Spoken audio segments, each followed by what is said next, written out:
And this time we are showcasing Jason Vassal's 5th place Despia branded deck. Dark Arts member as well. My former teammate, along with Ricardo Ferguson's deck profile, which you might have already seen on the channel. But yeah, he piloted his Despia branded deck all the way to top 8. He lost to Ricky the top 8, but that's completely fine because his teammate went on to clinch the entire thing. But without further ado, we're just going to go through the cards. We played one Despian Comedian. This card says when your opponent activates a card or effect that targets the face-up Despia card you control, you can discard this card and negate that effect. So basically, if you run into someone in your Aluba and they try to imperm, you discard this, negate the effect. And then if this card is in the graveyard, you can tribute one fusion monster to special summon this. So let's say for instance you are trying to make use of your Mirror Jade, and they say imperm, you trigger this, tribute the Mirror Jade, and then you're going to special summon this card. The Mirror Jade would resolve and banish a card. So niche ways to get around things. The Ra's Disciple, I'll be honest, I have no idea why this card is in the deck. Not even the slightest clue, but it is, so that's that. Then we have the Ad Libitum. This card is pretty much stable in branded Despia decks. It allows you to get your plus off your Mirror Jade in your first turn, and then you are going to use the branded in red plus whatever you add from the graveyard plus this card to fuse, and then this card is going to bring back your Mirror Jade, and then you're just going to continue the shenanigans from there.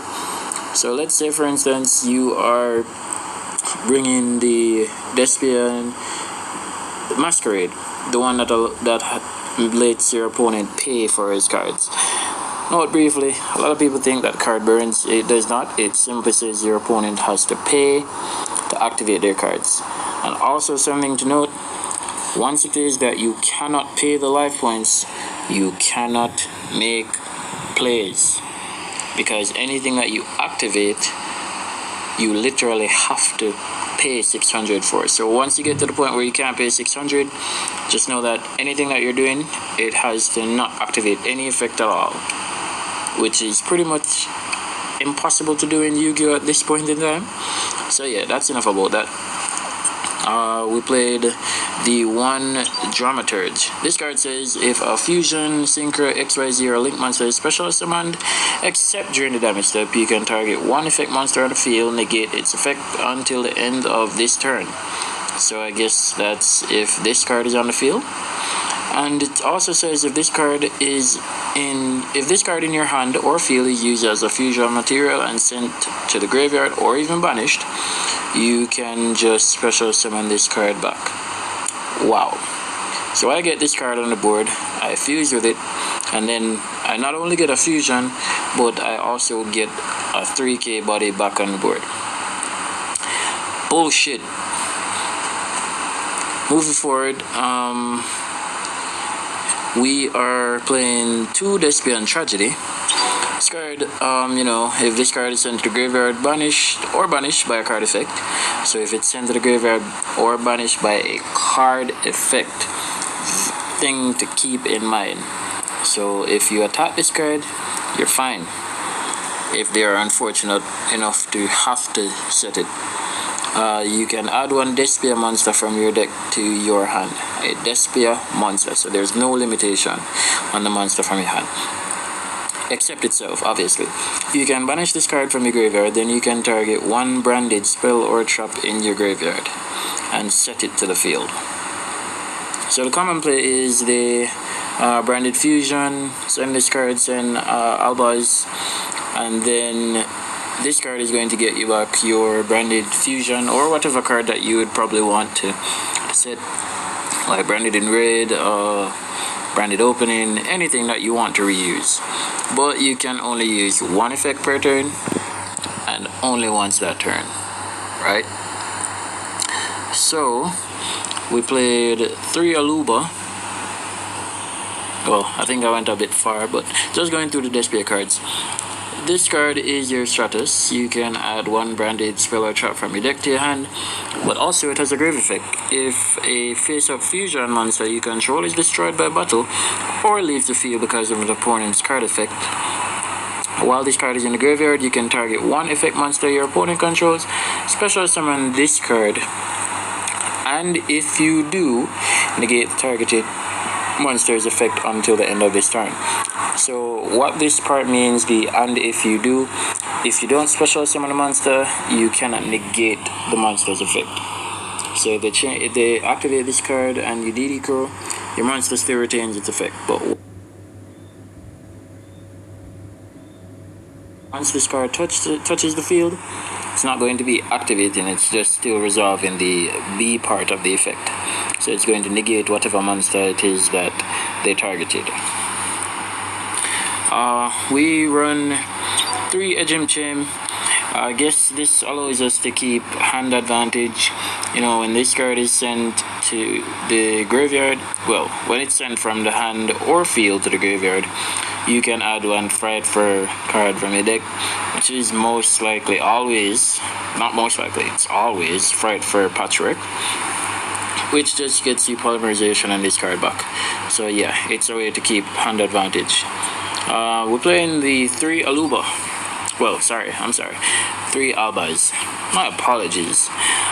This card is a monster super poly, pretty much. Says if it's normal or special, except during the damage step, you can discard 1 card, fusion summon 1 monster from your extra deck using monsters on either side of the field as fusion material, including this card. Sounds familiar, right? Yeah. But you cannot use other monsters you control as fusion material. So it has to be this card plus whatever it is that your opponent controls. Well, either side. Actually, no. You have to use this card and no other monsters you control, which kind of defeats the purpose of either side of the field. But I guess they had to put it in to let you know that you could use your opponent's monsters. Anyways, Monster Super Poly. That's going to be it for the monsters. We're running the 1 call by. It's at 1. The card is too good not to play. Trust me. There's not much to say about this card. You open this card in your hand and you feel like you're playing for free. We're playing 2 branded in red. This is the card that allows you to fusion summon during the during any time you feel. You can target 1 Despia monster or Fallen of Albas in your graveyard and you can add it to your hand. Then you can apply the following effect. So if you don't add, you can't fuse. That's what that means, because you have to fulfill the cost. Well, the cost is to target, but in order to do the fusion part, sorry about that. Let's get back to that. Yeah, as I was saying. So if you don't get to add the monster back from the graveyard, then you cannot fuse. So if they DD Crow it, or if they even build this card, you will not fuse. So that's something to keep in mind. Well, everybody's supposed to already know that. You can fusion summon 1 level 8 or higher fusion monster from your extra deck by banishing fusion materials mentioned on it from your hand or field, but it cannot attack directly this turn, which is of no consequence because you're doing this in your opponent's turn, as this is a quick play spell. And then we get to branded opening. This is your way to, trigger multiple effects in a draw phase. You can discard a card, then you take a Despia monster from your deck, and you can either add it to your hand or you can special summon it in defense position. Also, for the rest of this turn, after this card resolves, you cannot special summon monsters from the extra deck except fusion monsters. Whoop-de-doo. The only thing we play is fusion monsters. And you can also banish this card from the graveyard instead if a fusion monster you control will be destroyed by a card effect. Only by a card effect, not by a battle. Something to always keep note of. Once you see these little texting cards, you should always take note of how they work so you can make the most optimal plays, or you can simply just, retain the knowledge to play properly. So that's 3 branded opening, 3 branded fusion. The card that makes the deck, pretty much. This is Shadow Fusion, but way better. That's just it. This doesn't need your opponent to control anything. It just says, okay, I'm going to Fusion 7, and I'm going to use cards from my deck. I'm going to start with 5 cards.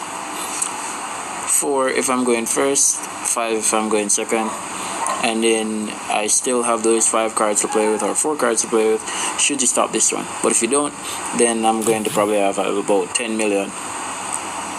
Because this card also says you cannot special summon monsters from the extra deck except fusion monsters the turn you activate this card. Again, you literally only fusion summon.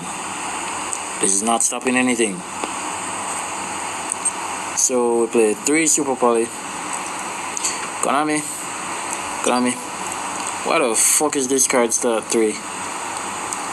Why? Just why? Why the fuck is this card still at 3? The card says, discard 1 card. Fusion summon 1 fusion monster from your extra deck, using monsters from either field as fusion material. You would think that would be the problem. No, this is the problem. Neither player can activate cards or effects in response to this card's activation. So, how the fuck are you going to tell me you're going to activate a card that is going to take my monsters from my board to bring a monster to your board, and you're telling me that I just have to sit there, shut up, and watch? That's bullshit.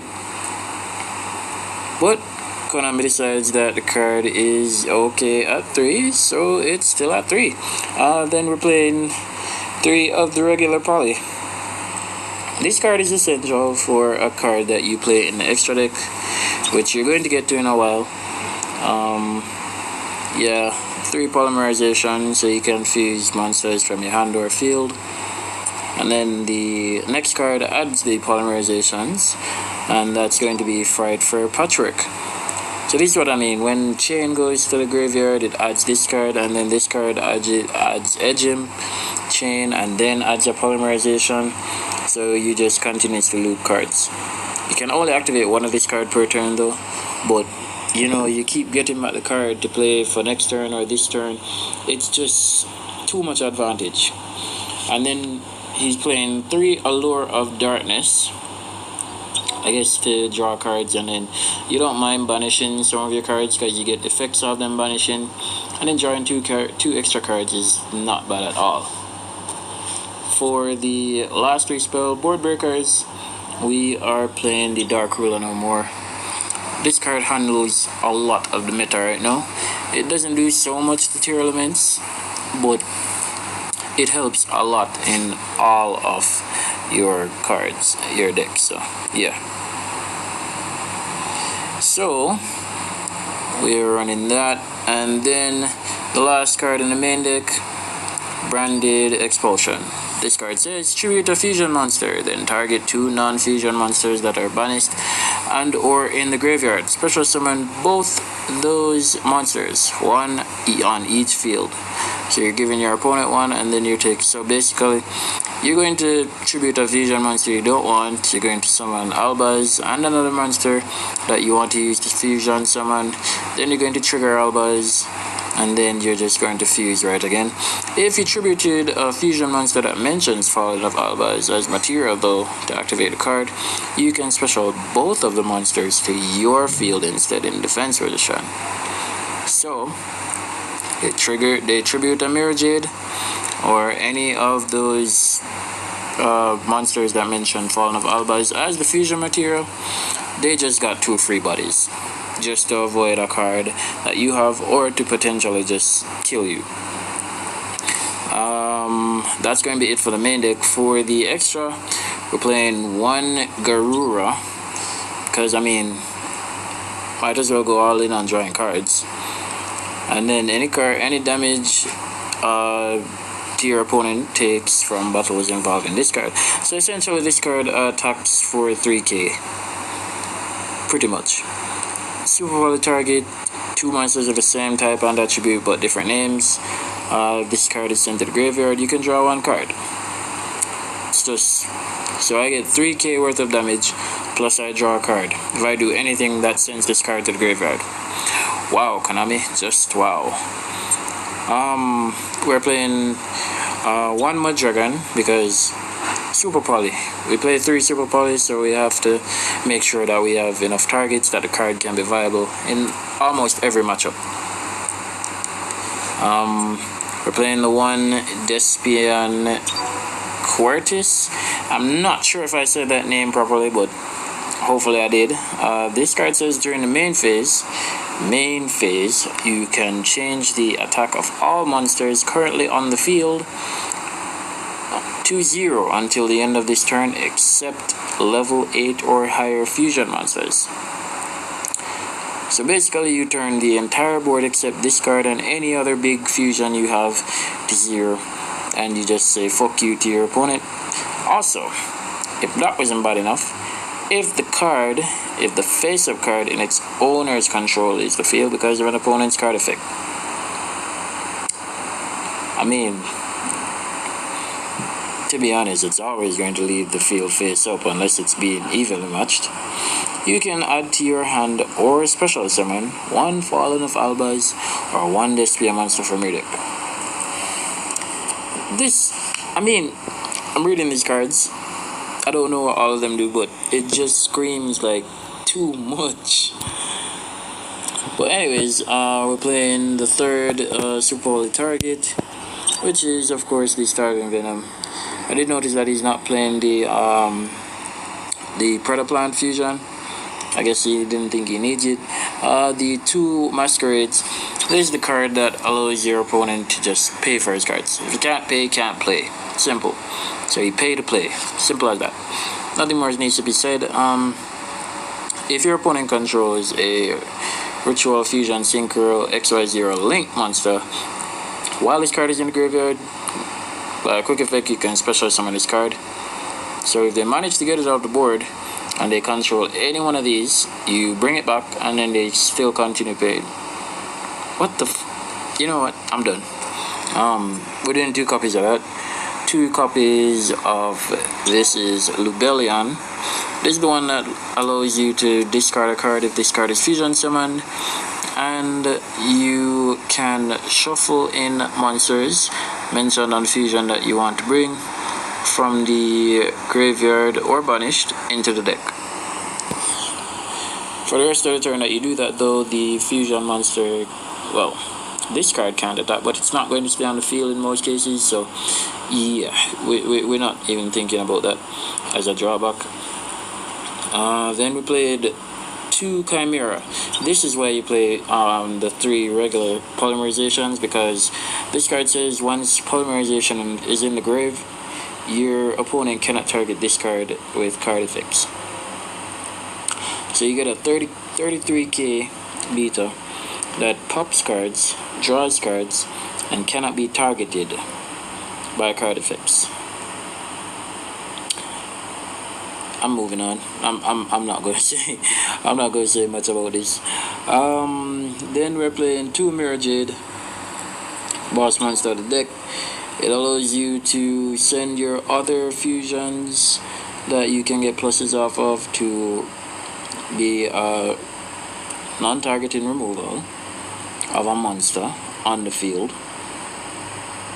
Non-targeting removal of a monster on the field. But you know, if your opponent does this to one of your cards this turn, then you don't have to worry about them doing it on the next turn, and so on and so forth. It's once per every other turn, basically. And then if it leaves the field because of an opponent's card, doesn't matter how, except if it goes back to the graveyard, it's going to bomb your board. That's just it. You don't have a board to play with after that. And then you are playing 3 Albion. This is the one that banishes the fuse. Yeah, it also can set one branded spell or trap directly from the deck. For the side, we're playing 3 nib. Some interesting ratios of back row removal: 1 Twin Twister, 1 Harpy's Feather Duster, and 2 Cosmic Cyclone. I guess Twin Twister is because he can trigger his own cards by discarding. The Harpy's Feather Duster to, you know, those big backer decks like L-Lich or that kind of stuff. Then there's Eradicator Epidemic Virus, because he has big bodies that this card is always live with. There can only be one. This says fuck you to your opponent. And then 3-dimensional barrier. Yeah, guys, let me know what you think about the deck profile in the comments. As usual, like, comment, share, and subscribe. Till next time, guys. Peace.